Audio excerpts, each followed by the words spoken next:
ప్రపంచ వికలాంగుల దినోత్సవం ఈరోజు దివ్యాంగుల హక్కులు, సాధికారత మరియు సమాజంలో వారి భాగస్వామ్యాన్ని ప్రోత్సహించడం లక్ష్యంగా పెట్టుకుంది అని తెలిపిన కిరణ్ గుత్తికొండ.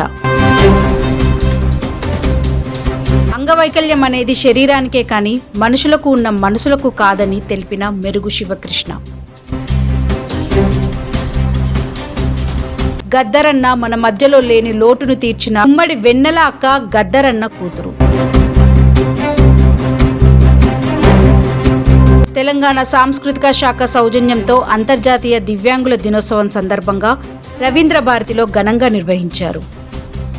ఈ కార్యక్రమానికి ముఖ్య అతిథిగా తెలంగాణ సాంస్కృతిక సారథి చైర్మన్ గుమ్మడి వెన్నెల జ్యోతి ప్రజ్వలన చేసి ఘనంగా ప్రారంభించారు.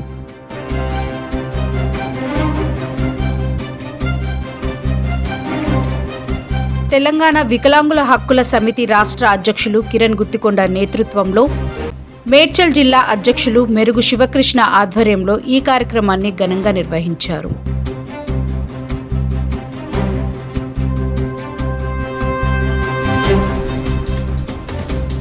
ఈ సందర్భంగా విద్యార్థులు సాంస్కృతిక కార్యక్రమాలు, తెలంగాణ ఆటపాటలతో చిన్నారులు అలరించారు. ఈ సందర్భంగా తెలంగాణ సాంస్కృతిక సారథి చైర్మన్ గుమ్మడి వెన్నెల మాట్లాడుతూ, వికలాంగులం కాదు విప్లవ వీరులం, ఇట్ల పుట్టి అట్ల సచ్చేటోళ్ళం కాదు, చరిత్ర సృష్టించి సచ్చేటోళ్ళం మేము అంటూ సభను ఉద్దేశించి దివ్యాంగులకు ఉత్తేజాన్ని నింపారు.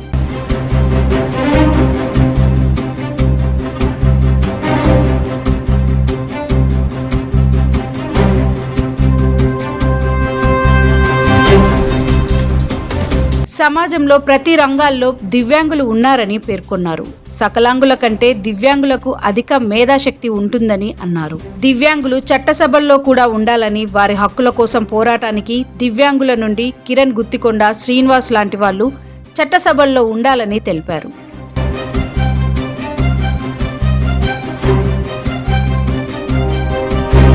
ఏ ఇంట్లో దివ్యాంగులు ఉంటే ఆ ఇంట్లో శుభకార్యాలకు పిలవాలన్నా సంకోచిస్తారని, ఇలాంటి ధోరణి పోవాలి, దివ్యాంగులకు అనేక హక్కులు కల్పించాలని అన్నారు. ఈ యొక్క కార్యక్రమానికి పెద్ద సంఖ్యలో దివ్యాంగులు ఉత్సాహంగా పాల్గొన్నారు. ఈ సందర్భంగా వివిధ రంగాలలో ఉత్తమ సేవలు అందించిన పలువురికి అవార్డులు అందజేశారు.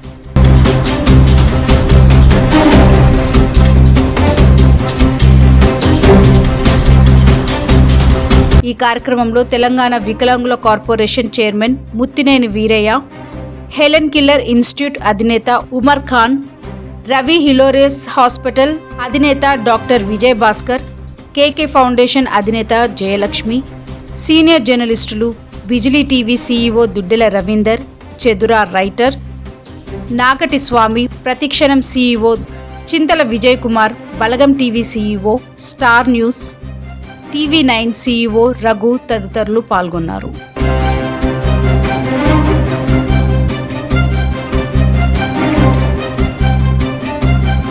చెప్తారు అన్నయ్య పదవి తీసుకున్న ఈ 1.5 year అవుతుంది.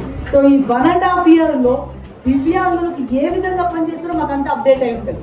సో అన్నగారు చెప్తారు. సో అన్నయ్య కూడా ఒక్క రోజు కూడా లీవ్ పెట్టకుండా అదే పని, ఎప్పుడు చూడండి ఆఫీస్లో ఉన్నామా మీటింగ్ ఉంటాను అన్న, ఇంట్లో ఎప్పుడు ఉంటా అంటే మన ఇంట్లో ఉండొద్దమ్మా బయటనే ఉండాలన్న.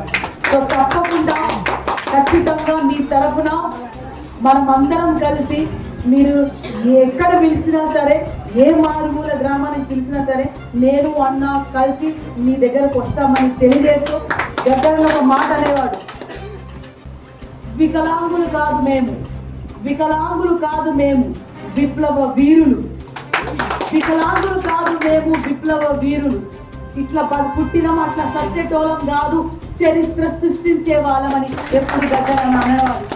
సో మీరు సమాజంలో చూసుకుంటే, సైంటిస్టులను చూసుకుంటే వాళ్ళు దివ్యాంగులే ఉంటారు, అద్భుతాలు సృష్టించిన దాంట్లో దివ్యాంగులే ఉంటారు, సామాన్య పేద కుటుంబాల నుంచే ఉంటారు. చరిత్ర సృష్టించిన వాళ్ళకు కులం ఉండదు, మతం ఉండదు, ఏ భేదం ఉండదు.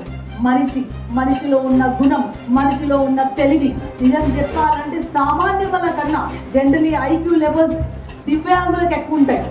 సామాన్యముల కంటే దివ్యాంగులకు ద ఫోర్కాస్టింగ్ థింకింగ్ ఎక్కువ ఉంటుందని చెప్తూ ఉంటారు. సో గద్దరన్న మాటని మీరందరూ గుర్తుపెట్టుకోవాల్సిన కోరుతున్నాము. మేము వికలాంగులం కాదు, విప్లవ వీరులము. ఇట్లా ఉట్టి అట్లా చచ్చేటోళం కాదు, ఇట్లా ఉట్టి అట్లా చచ్చేటోళం కాదు. చరిత్రను నిర్మించే నిర్మాతలు అన్నారు గద్దరన్న. సో నిర్మాతలకు అందరికీ మీ అందరికీ పేరు పేరున పాదాభివందనాలు. తల్లులార తెలుగు తల్లి తల్లేలారా మీ పాటనై వస్తున్నానమ్మో మాయమ్మలారా, మీ పాదాలకు వందనాలమ్మో మాయమ్మలారా. జంట జన్నని జనం పాట పాడుతాను, జనం పాట పాడుతాను, రే అని ఎలా పాట పాడుతాను, ఎలా పాట పాడుతాను. నీ పాటల్లో పదమునవుతనో మాయమ్మలారా, నీ పాదాలకు గజే నౌతనో మాయమ్మలారా.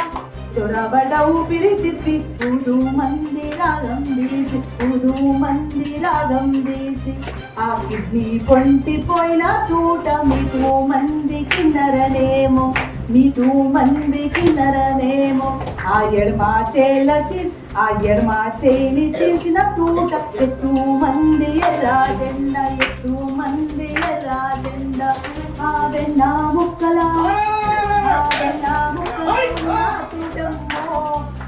మాయమ్మలారా నా పద పాడుదమందో మాయమ్మలారా. రెండు ముక్కల పూట ఉన్నా సరే, బీపీ షుగరు అన్ని జబ్బులు ఉన్నా సరే, గుండె వీక్ ఉన్నా సరే యుద్ధానికి సై అమ్మన్నాడు గద్దరన్న. సో ఇది ఇంతతో ముగియలేదు. తెలంగాణ వచ్చింది, ఈ చట్టం వచ్చింది, ఆ చట్టం, మనం చచ్చేంత వారికి యుద్ధం చేస్తూనే ఉండాలి. దోపిడి రీతి మారింది, యుద్ధం రీతి మారాలి. దోపిడి రీతి మారింది, యుద్ధం రీతి మారాలి. యుద్ధం ఏంటి రీతి ఏంటంటే అందరం ఐక్యంగా ఉండాలి, అందరం కలిసిమెలిసి ఉండాలి, భారత రాజ్యాంగాన్ని రక్షించుకోవాలి. అది ఉంది కాబట్టి ఈ చట్టం ఉంది, ఆ చట్టం ఉండే కాబట్టి మీరు ఆడున్నారు, ఆడపిల్లలుగా మేమున్నారు. అది బీజేపీ పాలనలో మనువాదం తీసుకొచ్చి ఈ చట్టాలని పొందబెట్టాలని చూస్తున్నారు. అందుకే మనమంతా ఐక్యమై కొత్త యుద్ధ రీతి, మన భారత రాజ్యాంగాన్ని రక్షించుకోవాలి. ఇందాక అన్నట్టు పాలనలో భాగం ఉండాలి. పాలనలో మనం ఉంటేనే, ఒక మంత్రి, ఒక ఎమ్మెల్యే, ఒక మినిస్టర్ మనం అయితేనే మన హక్కుల గురించి, మన కష్టాల గురించి అసెంబ్లీలో మాట్లాడగలుగుతాము, అసెంబ్లీలో చర్చించగలుగుతాము, అసెంబ్లీలో నినాదం ఇవ్వగలుగుతాము. అందుకే చివరిగా అన్నారు, నేను ఈ యుద్ధంలో ఉంటాను, ఈ యుద్ధ భూమిలో ఉంటాను అంటే రాజకీయం పాలిటిక్స్ అని కాదు, ఈ యుద్ధ భూమిలో ఉంటాను నేను. ఎవరు ఓటు వేసినా వేయకపోయినా సరే నా ఓటు వేసుకొని ఈ ప్రజలకు స్ఫూర్తిదాయకంగా ఉంటానన్నారు గద్దరన్న. సో తప్పకుండా ఇందాక అన్నట్టు ఖచ్చితంగా దివ్యాంగులకు మనందరికీ కూడా మన స్థానిక ఎలక్షన్స్లో కానీ రాజకీయాలకి రావాల్సిందిగా నేను కోరుతున్నాను. ఆ చట్టం కూడా తప్పకుండా అమలులోకి వస్తుందని, ఎట్లయితే స్త్రీల కోసం 30 ఈ కార్యక్రమానికి ముఖ్య అతిథిగా ఇచ్చేసిన మనందరి అక్క, మనందరి సోదరు, మన ఆత్మ బంధువు, మన బిడ్డలకి, మరి ఇక్కడికి వచ్చేసిన అందరికీ కూడా, అటువంటి వికలాంగులందరికీ కూడా, మరి మిగతా అతిథులకు కూడా హృదయపూర్వక శుభాకాంక్షలు, ధన్యవాదాలు కూడా తెలియజేస్తూ, ప్రత్యేక చాలా సమయం తెచ్చిపోయింది కాబట్టి మిత్రులు మీ అందరికీ తెలుసు. సరే, గవర్నమెంట్ ఏర్పడిన నాటికి యాక్చువల్గా ఎన్నో ఆశలతోని గవర్నమెంట్లోకి అడుగు పెట్టింది కాంగ్రెస్ పార్టీ అనేది. సీఎం దగ్గర నుంచి నూరు పెట్టుకుంటే చైర్మన్ వరకు కూడా ఎన్నో ఆశలు పెట్టుకున్నారు, ఎన్నో ఆలోచనలు కూడా పెట్టుకున్నారు. ఏదో ఒకటి చేయాలి వాళ్ళ సంబంధిత వర్గాలకి. అక్కడికి పోయేసరికల్లా అప్పే ఎక్కువ కనుకుంది, డబ్బులు లేవు. అయినప్పటికీ కూడా ఒక 240 అంశాలు, 24 నెలలు 240 అంశాలు సీఎం గారు మార్చిన అంశాలని మొన్న రీసెంట్గా ఒక బుక్ రిలీజ్ చేశారు. మనం కూడా ఒక ఉన్నత విద్యలో 5% రిజర్వేషన్ ఇచ్చుకోగలిగాం, కోర్టు ఉద్యోగాలు 4% రిజర్వేషన్ ఇచ్చుకోగలిగాం. ఇవాళ భారతదేశంలో ఎక్కడ లేని విధంగా ఒక 40% వైకల్యం ఉంటే మనం ఇలా ఎయిడ్స్ అండ్ అప్లై చేసుకోగలుగుతున్నాం. దేశంలో కేంద్ర ప్రభుత్వం ఇవ్వట్లేదు, బీజేపీ పాలిత రాష్ట్రాలు కూడా ఇవ్వట్లేదు, ఏ రాష్ట్రం కూడా ఇవ్వట్లేదు. అన్ని రకాల సడలింపులు మనం ఎయిడ్స్ అండ్ అప్లయన్సెస్ ఉపకరణాలు చేసుకోగలిగాం. ఉద్యోగులు ఉంటే ఎక్కడైతే ఉద్యోగం చేస్తున్నారో అక్కడే ప్రమోషన్ పొందే విధంగా, మరి హ్యాండిక్యాప్స్ పిల్లలు ఉన్నటువంటి తల్లిదండ్రులకు కూడా, తీవ్ర వైకల్యం ఉన్న పిల్లలు ఉన్న తల్లిదండ్రులకు కూడా వర్తించే విధంగా అక్కడే ప్రమోషన్ పొందేలా జీవో నెంబర్ 34 తీసుకొచ్చి ఇలా వికలాంగ ఉద్యోగుల్లో 40,000 మంది ఉద్యోగుల్లో మనం ఆనందం ఇచ్చింది. తీవ్ర వైకల్యం ఉన్న వికలాంగుల తల్లిదండ్రులకు కూడా నాకు వికలాంగులు పుట్టారు, తీవ్ర వైకల్యం ఉంది అని బాధపడకుండా వాళ్ళ అదృష్టంగా భావించేలా ఆ జీవో నెంబర్ 34 వాళ్ళకి పనిచేస్తాము. వికలాంగుల దినోత్సవం రోజున ఎప్పుడు కూడా ఓడి ఇవ్వలేదు, ఓడి కూడా ఇచ్చుకోవడానికి మనం సిద్ధమైన ఇచ్చేసినాం. ఇలా లూయిస్ బ్రైలీ జయంతి రోజు కూడా మరి మన అందరి సోదరులు ఉద్యోగులకు కూడా ఓడి పెన్షన్ ఇవ్వాలని చెప్పేసి నేను ఇప్పుడే సెక్రటరీ గారికి ఆ విషయం చెప్పి వచ్చాను. అంతేకాకుండా ఇలా ఇందిరమ్మ 5% రిజర్వేషన్ ఇచ్చుకోగలిగినాం. వేలాది మంది వికలాంగులు ఇలా ఇండ్లు కట్టుకోగలిగారు. ఇలా సెల్ఫ్ హెల్ప్ గ్రూప్స్ని మళ్ళా మనం పునః ప్రారంభించి ప్రతి గ్రూప్కి మనం 15,000 ఇచ్చే విధంగా ఇప్పటికీ మన 6,000 గ్రూపులను మనము సిద్ధం చేయడం జరిగింది. ఇలా ఎన్నడూ లేని విధంగా దాదాపు 2009 తర్వాత ఇవాళ ఒక ఆధార్ కార్డు 2 పాస్పోర్ట్లు తెస్తే సదరం సర్టిఫికెట్ ఇచ్చిన మనం జూబ్లీహిల్స్ నియోజకవర్గంలో అది రాష్ట్రం మొత్తం కూడా అప్లికేబుల్ చేయాలనుకున్నాం. ఇలా ఎన్నో విషయాలు మనం మార్పులు చేసినాం. ఇంకా మనం మార్పులు చేయాల్సిన అంశాలు చాలా ఉన్నాయి. ఇప్పుడు ఇంకా చాలా విషయాలు మనం చెప్పలేక చాలా ఉన్నాయి. ఇంకా మార్పులు చేసినాం. సైలెన్స్గా మనం చాలా మార్పులు కూడా చేస్తాం. ఇలా ఒక 10,000 మంది వికలాంగులకు ఏడ్చేది అప్లికేషన్స్ ఇవ్వడానికి సిద్ధంగా ఉన్నాం. రేపు మాకు సీఎం గారు చెప్పినట్టుగా మనం ఇస్తాం, 100% ఇస్తాం. అవన్నీ రెడీ అయి కూర్చున్నాయి. మళ్ళీ ఒక 10,000 మంది వికలాంగులకు కూడా మన ఎయిడ్స్ అండ్ అప్లయన్సెస్ మన కొత్త సంవత్సరంలో ఇవ్వడానికి మనం ప్రతిపాదనలు సిద్ధం చేసినాం. అవి కూడా ముందుకు పోతా ఉన్నాయి. బ్యాక్లాగ్ ఉద్యోగాల గురించి ఏ క్షణమైన నోటిఫికేషన్ ఇవ్వడానికి ఉన్నప్పటికీ కూడా అందరికి మంచి విషయం ఇది. గ్లోబల్ సమ్మిట్లో భాగంగా పూరా వెంకటేశ్వర గారు టీఎస్పీఎస్సీ చైర్మన్ గారితో ఇటుపక్క మన సెక్రటరీ గారితో కూర్చొని ఈ విషయం డిస్కస్ చేశాను. ఏ క్షణమైనా అన్ని డిపార్ట్మెంట్లో ఉన్నటువంటి బ్యాక్లాగ్ పోస్ట్ గ్రూప్ 1 కానించి అటెండర్ వరకు కూడా గుర్తించి టీఎస్పీఎస్సీ ద్వారా స్పెషల్ రిక్రూట్మెంట్ నిర్వహించడానికి పూరా వెంకటేశ్వర గారు కూడా వారు ఒప్పుకున్నారు. వారికి కూడా పూరా వెంకటేశ్వర గారికి కూడా మన వికలాంగుల తరఫున ప్రత్యేక ధన్యవాదాలు తెలపాలి. దానికి మార్గం సుగమమైపోయింది. మనం పెన్షన్ గురించి ఇబ్బంది పడతా ఉన్నాం. ఇప్పుడు వాస్తవానికి మనందరికీ తెలుసు, సరే పెన్షన్ అనేది విషయాలు మేము నేర్చుకున్నాము. ఎందుకంటే ఎవరిని ఎట్లా అడగాలి, ఎక్కడైతే పీడిత వర్గాలు ఉంటారో వాళ్ళకే సమస్యలు ఉంటాయి, వాళ్ళకే అవసరాలు ఉంటాయి. కాబట్టి వాళ్ళ పక్షాన ఉన్న వ్యక్తి కాబట్టి వాళ్ళను ఉత్తేజపరిచిన వాడు, వాళ్ళని సమైక్యం చేసిన వాడు కాబట్టి మేము అక్కడి నుంచి వెళ్ళిన వాళ్ళం. ఎందుకంటే మా వెంకట బాబు గురించి చెప్తాడు, మా బతుకులు వికలాంగుల బతుకులే ఒక నక్సలిజము, ఒక పోరాటము వాటితో కూడుకున్నాయి. మాకు బాత్రూమ్ నుంచి బడిదాకా ఈరోజు ఎక్కడికైనా కూడా మాది ప్రతిదీ సమస్యలే. ప్రతిదీ తల్లిదండ్రుల దగ్గర నుంచి కానీ, సమాజం నుంచి కానీ, అన్నదమ్ముల నుంచి కానీ, పుట్టాడితే కానీ మా యొక్క అవసరాలు తీరని మా యొక్క జీవితాలు కాబట్టి బాగా అందుకని చెప్పేసి మేము ఎంచుకున్నాము. మీరు రావాలి, మీరు ఈ యొక్క మాట, మీ యొక్క పాట ద్వారా మాకు కలవాలని చెప్పేసి అని అనుకున్నాము. ఇంకొకటి ఏంటంటే ఈ యొక్క మిలినియం మార్చిలో మనకు అప్పుడు 1 గంటకు కిరణ్ కుమార్ రెడ్డి ఇస్తే 1 గంట 40 నిమిషాలకు టైం బాండ్ ఎక్కిన వ్యక్తి నేను ఒక్కళ్ళే. ఇప్పటికీ విజువల్స్ ఉంటాయి. తర్వాత మీరు విని ఉంటారు, నేనాల కిషోరు, రమాదేవి అని వాళ్ళ యొక్క బృందం అప్పుడు బాగా పాడుతుంటే ఈ యొక్క ఉద్యమ సాంగ్స్ వాళ్ళను 10 మందిని నేను కాపాడిన చేసి పెట్టకుండా అది చరిత్రలో ఉన్నాయి. ఇవి తర్వాత విజువల్స్లో కూడా నా ఒక్క బండే ఉంటుంది. అప్పుడు మన గదరన్న వచ్చి సుభాష్ బిడ్డ అసలు నువ్వుర తెలంగాణ బిడ్డ కానీ నన్ను చేయదట్టి ఆ రోజు ట్యాంక్ బండ మీద చెప్పినవాడు. ఈటల రాజేందర్ కానీ, అప్పుడున్న వాళ్ళు హరీశ్రావు కానీ, మన మిగతా వాళ్ళందరూ ఈరోజు తెలంగాణలో ఉన్న వాళ్ళందరూ కూడా ఆ రోజు నన్ను చాలా అప్రిషియేట్ చేసిన వాళ్ళు. కాబట్టి మీరు ఈరోజు ఈ యొక్క కార్యక్రమం రావడం చాలా గొప్ప. తర్వాత రెండవది ఏంటంటే ఒకటే మీకు మా యొక్క సూచన ఏంటంటే ఇంత మేము చేసినా కూడా ఇదే యొక్క సంస్కృత సారథిలో ఒక్క వికలాన్ని కూడా మాకు ఉద్యోగం లేదు అట్లా. అది చాలా బాధ. గాయకులు, రైటర్స్, సింగర్స్ ఎంతమంది ఉన్నారు. వాళ్ళు పాటలు పాడడం కూడా నిదర్శనం మన జ్ఞానయ్యనే పాడిన వ్యక్తి. కాబట్టి మేము చాలా సందర్భాల్లో మేము ఎన్ని ఇచ్చినా కూడా ఒకటి కూడా జరుగుతుంది. తర్వాత ఈ ప్రభుత్వం వచ్చిన తర్వాత కూడా ఈ యొక్క సారథిలో ఒక కమిటీ వేయడం జరిగింది. కనీసానికి కమిటీలో చాలా మేధావి వర్గాలు మా వాళ్ళు ఉన్నారు. వికలాంగులు ఒక్కరన్న మనలో మా వికలాంగుని అలా మెంబర్గా పెట్టి అయితే దాన్ని మిగతా సంఘాలను మనం చూసుకుంటూ ఉంటే ప్రతిదీ ఏంటంటే అది ఏమైనా కూడా తీసుకున్నాడో మిమ్మల్ని అనుకున్నాను. అయితే ఈ యొక్క సర్కారీ మాకు అనుకుంటే ఏమైందంటే వికలాంగులకు సంబంధించిన హక్కులను మనము సాధించుకునే దశలోనే మనం కార్యక్రమాలు చేస్తాం. ఎవరిని ఇక్కడ తిట్టడం కానీ ఎవరిని మనము అది పోవడం కానీ ఇక్కడ కాదు.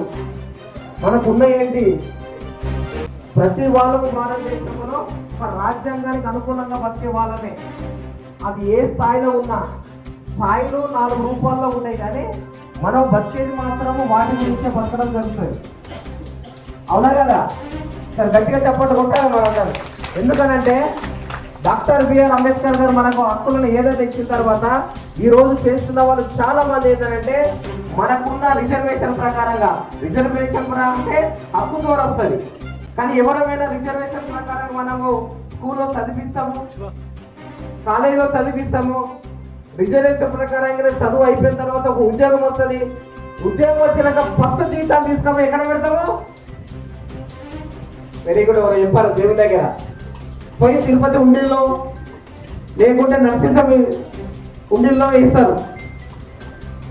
అంటే చూడండి, ఈ యొక్క దేశంలో మనకి ఇచ్చిన యొక్క హక్కులు ఏమైతున్నాయో వాటిని మర్చిపోతాం. వాటి ద్వారా ఎదుగుతాం, వాటి ద్వారానే పైకి వస్తాం. కానీ తీరా వాటి ద్వారా వచ్చిన ఫలాన్ని తీసుకుపోయి మాత్రము ఎక్కడో కొంతమందికి మనము అక్కడ వేయడం జరుగుతున్నది. ఇది చాలా సూక్ష్మంగా మనం ఆలోచన చేయాలి.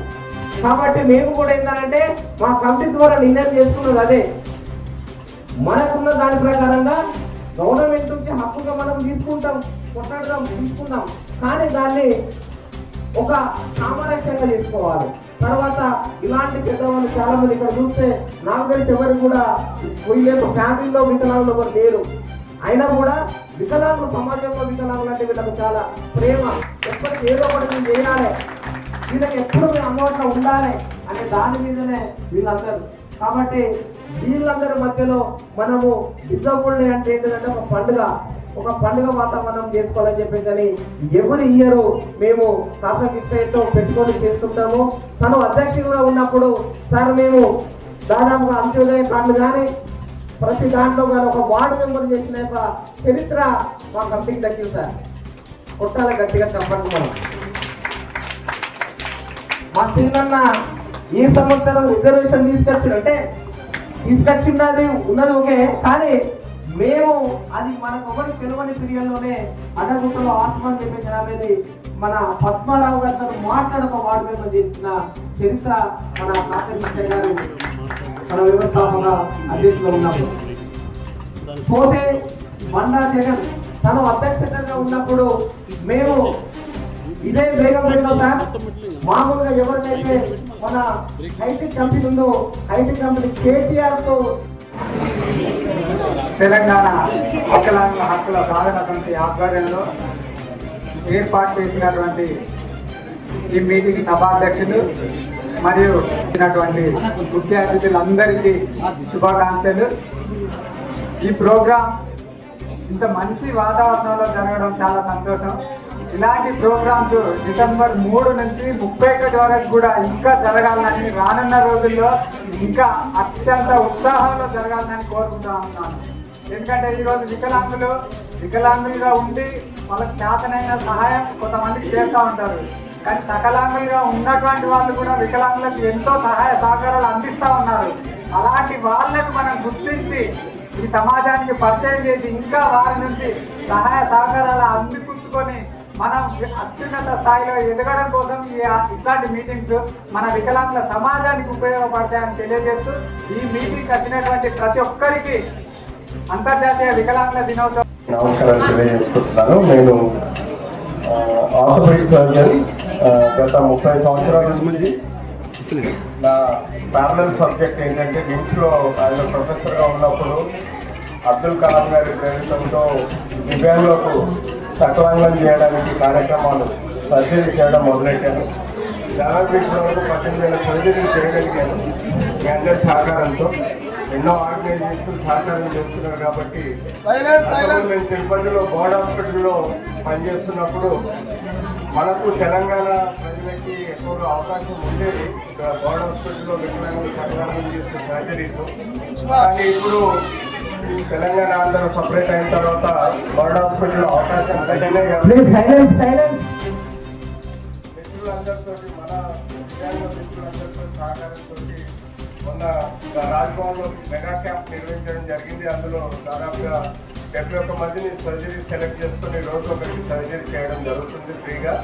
అంతేకాకుండా ఇప్పుడు Yadadri institute of rehabilitation and research for the disabled అని చెప్పేసి మనందరూ మిత్రులు మన కిరణ్ భాయ్, శివ అలాగే మన శ్రీనన్న మిగతా సంఘాల సభ్యులందరితో సహకారంతో ఇప్పుడు నా హాస్పిటల్లో నెక్స్ట్ వీక్ ఈ ఆర్ఆర్డిటి అనే ఒక hospital Yadadri institute of rehabilitation for research అనే హాస్పిటల్ని మా హాస్పిటల్లో మీ అందరి సమక్షంలో స్టార్ట్ చేయబోతున్నాం. ఆల్రెడీ సర్వీసెస్ ఇస్తున్నాం, బట్ కొత్త ఆర్గనైజేషన్ స్టార్ట్ చేయబోతున్నాం. దీన్ని మనం యాదగిరిగుట్టలో ఒక 4-5 ఎకరాలు గవర్నమెంట్ నుంచి అక్వైర్ చేసి ఒక 10 కోట్లతోటి ఈ హాస్పిటల్ మనం స్థాపించగలిగితే ఫ్యూచర్లో దివ్యాంగులకు అవసరం పడే ఏ సకలాంగ సర్జరీస్ మనం చేయగలిగాం అనుకోండి, మనం తిరుపతి వరకు పోవాల్సిన అవసరం లేదు. ఇక్కడే మనకు అనుకూలంగా ఈ యాదగిరిగుట్టలో ఇలాంటి కార్యక్రమాలు నిర్వహించాలి. ఇది గవర్నమెంట్ హాస్పిటల్ కాకుండా యాదాద్రి టెంపుల్ ట్రస్ట్ కింద పెట్టగలిగితే మనం డివోటీస్ సహకారంతో కూడా ఇది సక్సెస్ఫుల్గా, ఎందుకంటే 1982లో ఎన్టీ రామారావు గారు ఎప్పుడైతే బోర్డ్ హాస్పిటల్ స్టార్ట్ చేశారో అది 10 బెడ్లతో స్టార్ట్ చేసిన హాస్పిటల్ ఇప్పుడు 1500 బెడ్లతో దాదాపుగా 500 కోట్ల బడ్జెట్ తోటి అది హాస్పిటల్ నడుస్తుంది దివ్యాంగుల కొరకు. అలాంటి హాస్పిటల్ మనం యాదగిరిగుట్టలో స్టార్ట్ చేయగలిగితే మనకు కూడా ఫ్యూచర్లో డెఫినెట్లీ చాలా బెనిఫిషియల్గా ఉంటుంది. దివ్యాంగులకు అన్ని రోగాలకు సంబంధించిన సమస్యలు తీరుతాయి. అంతేకాకుండా సకలాంగం చేసి వాళ్ళని సరిగ్గా నడిచే విధంగా పనిలో నైపుణ్యత డెవలప్ అయ్యే విధంగా మనం చేయగలిగితే ఫ్యూచర్లో కూడా చాలా యూస్ఫుల్గా ఉంటుంది. దీనికి మనం మీ అందరి సహకారం కూడా మాకు కావాలి. తద్వారా కూడా మనం యాదగిరిగుట్టలో తొందరగా మనం ఈ యోడన్ హాస్పిటల్ని మనం స్థాపించగలిగితే మీ అందరికీ ఉపయోగం ఉంటుంది. దీనికి నా వంతు శారీరకంగా, మానసికంగా, అలాగే ఫైనాన్షియల్గా కూడా సపోర్ట్ చేయడానికి ముందుకు వస్తాను. తప్పనిసరిగా ఈ కార్యక్రమాన్ని మనం ముందు చేసుకున్నాం. ఈరోజు ఈ వరల్డ్ డిజబుల్ డే సందర్భంగా మీ అందరికీ శుభాభివందనాలు. ధన్యవాదాలు.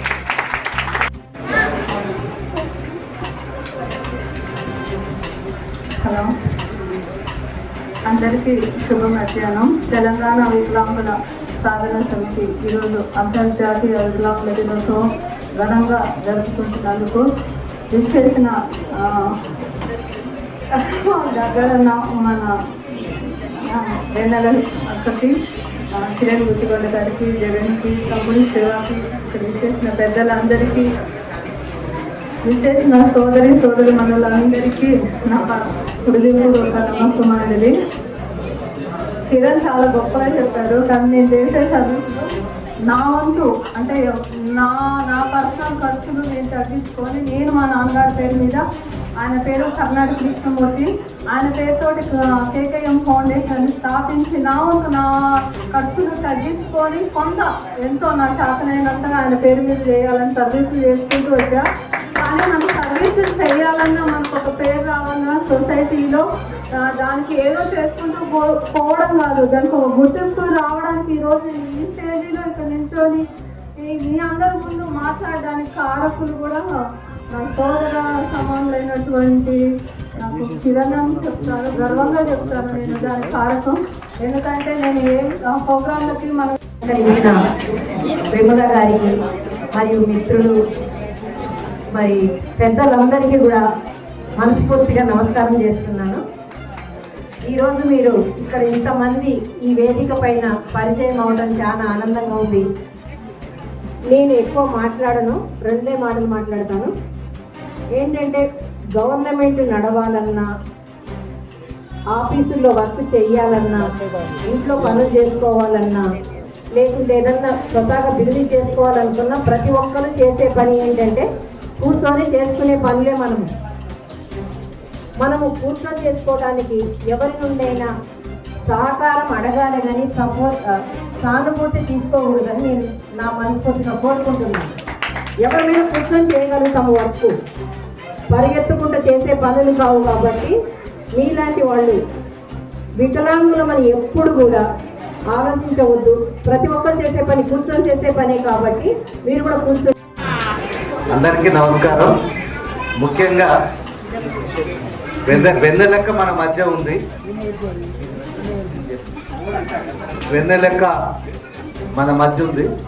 చాలా ఇంపార్టెంట్ విషయాలు చెప్పుకున్నాం. దయచేసి అందరూ సైలెన్స్గా ఉండండి, ఎందుకంటే ప్రతి సమయం చాలా ముఖ్యం. ఈ కార్యక్రమం పెట్టేందుకు నెల నుంచి కిరణ్ ఎంత కష్టపడుతుందో, ఎంత ప్లాన్ చేసుకున్నాం, మన భవిష్యత్తు ఏంటి అనేది మనం చాలా విషయాలు మాట్లాడకుండా 1-2 విషయాల మీదే మనము వెన్నెలెక్కకు మనం ఏం చెప్పగలం, వెన్నెలెక్క మనకి ఏం చేయగలం. ముఖ్యంగా గద్దరంతో మాకు అనుబంధం బాగా పెద్ద అనుబంధం ఏంటంటే, రాష్ట్రం అంతా కూడా వికలాంగుల ఉద్యమాలు జరుగుతున్నప్పుడు ఒక చిన్న డిబేట్ అయింది. ఆ డిబేట్లో ఏమైందంటే, వికలాంగుల సంఘాలంతా కూడా మా వ్యక్తిత్వం, మా అస్తిత్వం ప్రాబ్లం అవుతుంది అనే విషయంలో మేము చాలామంది నాయకుల దగ్గర పోతే ఎవరు సహకరించారు, భయపడ్డారు. ఎందుకంటే అవసరం కొంచెం గట్టి ఉద్యమం ఉన్నది. మాకు పోయలేదు. 2007 నవంబర్ 23 కథ చెప్తున్నారు. అంత నాయకులు ఉన్నారు. 18 ఏళ్ల కింద గద్దరం దగ్గర పోయినాం. గద్దరంతో మాట్లాడే స్థాయి, ధైర్యం కాదు. మేమంతా మామూలు యూత్ నాయకులు. అప్పుడు వికలాంగుల చట్టం వీళ్ళు అన్నీ చెప్పిన తర్వాత ఒకటే మాట అన్నారు, అరే వికలాంగుల కోసం వస్తుందా, మీరు రండి అని. మీరు నమ్ముతారో నమ్మరో, ఎందుకంటే అభిమానం మాట చెప్పాలని చెప్తున్నాను. లలిత కళా తోరణం నిండిపోయింది. నేను మా నాంపల్లి ఉందిగా, నిండిపోయింది. లెప్రసీ క్యూడోలో ఒక 4-5 మంది సద్దులు కట్టుకొని వచ్చారు. ఉమ్మడి ఆంధ్రప్రదేశ్, కడప, కర్నూలు నుంచి కూడా వ్యాన్లు వచ్చినాయి. గదరన్న స్టేజ్ ఎక్కుతూ వీళ్ళంతా మనోళ్ళే కదరా, అవునన్నా మనల్ని ఇంతమంది ఉన్నాక నీకు ఎందుకు బుద్ధి లేదురా అని ఆ ఓటమ్మ అనే పాట పాడుకుంటూ స్టేజ్ మీద గుర్తు మీద కూర్చోలే, మొత్తం కింద కూర్చో పండుకొని మళ్ళీ లేచి నేనేమడుగుతున్నాను, ఇంత పింఛన్ తప్ప. అంటే ఎందుకు చెప్తున్నానంటే, నాకు తెలిసి గద్దరన్న అంత పెద్ద వికలాంగుల మహాసభ పాల్గొంది ఒకటే. నవంబర్ ఇలా వీడియో వస్తుంది మేడం, మీకు అందిస్తాను. ఇకపోతే 2వ విషయం చాలా తక్కువ సమయంలో చెప్తాను. మేడం, కాంగ్రెస్ గవర్నమెంట్ వచ్చింది. గత ప్రభుత్వం ఏం చేయలేదుకే ఓడిపోయింది, అది ఓకే. ఇవాళ 21 రకాల కేటగిరీలు మన వెంకట్ గారి 11,56,000 ఉన్నారు. కానీ మన కొత్త చట్టం వచ్చిన తర్వాత 21 రకాలంటే దాదాపు 20 లక్షల మంది వికలాంగులు ఉన్నారు. 20 లక్షల మంది వికలాంగుల్లో చాలా మంది మీద వాళ్ళకి అర్థం కాని ఏంటంటే, ఎందుకంటే ఇలాంటి వాళ్ళు సూక్ష్మంగా ఆలోచించారు. ఒక ఎస్సీలో సైలెన్స్, ఒక ఎస్సీ ఆ కుటుంబం అంతా ఎస్సీగానే పరిగణించబడుతుంది. కానీ ఒక డిజేబుల్ ఉన్న ఫ్యామిలీలో ఆ తల్లి, తండ్రి, కుటుంబం అంతా కూడా సఫర్ అవుతుంది, బాధితులు అవుతారు. కల్చరల్ కూడా ఒక ఇంట్లో 4 వికలాంగులు ఉంటే పక్క ఇల్లు పెళ్లిళ్ళకు కూడా పిలవని సందర్భాలు. అంటే అన్ని రకాలుగా ఇలాంటి వికలాంగుల ఓటు బ్యాంకు మన తెలంగాణలో 80 లక్షల పైన ఉంది. ఎందుకు గుర్తిస్తలేరు అర్థం కాని పరిస్థితి. ఇంకొక విషయం, తెలంగాణ కాంగ్రెస్ మేనిఫెస్టోలో నేను ఒక విషయం మీ అందరి తరఫున సాగా చెప్తున్నాను. అందరికీ పేరు ధన్యవాదాలు తెలపలేదు, ఎందుకంటే మనకు ప్రతి నిమిషాన్ని వినియోగించుకోవాలి. మాత్రం వైకల్యం లేదు, ఇది మీకు అందరికీ తెలుసు. కాబట్టి దయచేసి ఎక్కడ పోయినా ఎక్కడ కూడా తగ్గొద్దు. మన యొక్క హక్కుని ఖచ్చితంగా దక్కించుకోవాలి, సమాజంలో గట్టిగా నిలబడాలి. రియల్గా ఇట్లా ఉన్న జగనన్నకి ఇక్కడ పిల్లలు, మరి వాళ్ళ వైఫ్ అంటే సమాజంలో మమ్మల్ని పుట్టించిన ఆ భగవంతుడు మా పిల్లల్ని చాలా అద్భుతంగా అందంగా పుట్టించాడు. అసలు అదొక గొప్ప వరం అనుకుంటున్నాను. అనుకుంటున్నాం మేము. వీళ్ళు ఇలా ఉన్నారు, పిల్లలను ఎలాగంటారు, మంచి వాళ్ళు మమ్మల్ని క్వశ్చన్ వేస్తుంటారు. అప్పుడు నవ్వొస్తుంది. ఏంటంటే మేము కూడా సమాజంలో మనుషులాగానే ఆ దేవుడు మేము ఫిజికల్గా ఇట్లా ఉన్నాం కాబట్టి అదృష్టవంతులు అనుకుంటాం. ఇప్పుడు రీసెంట్గా ఇప్పుడు అటు బై బర్త్ ఫిజికల్ ఛాలెంజ్గా ఉండట్లేదు. ఎందుకంటే మా యొక్క సీనన్న మా యొక్క టీం తోటి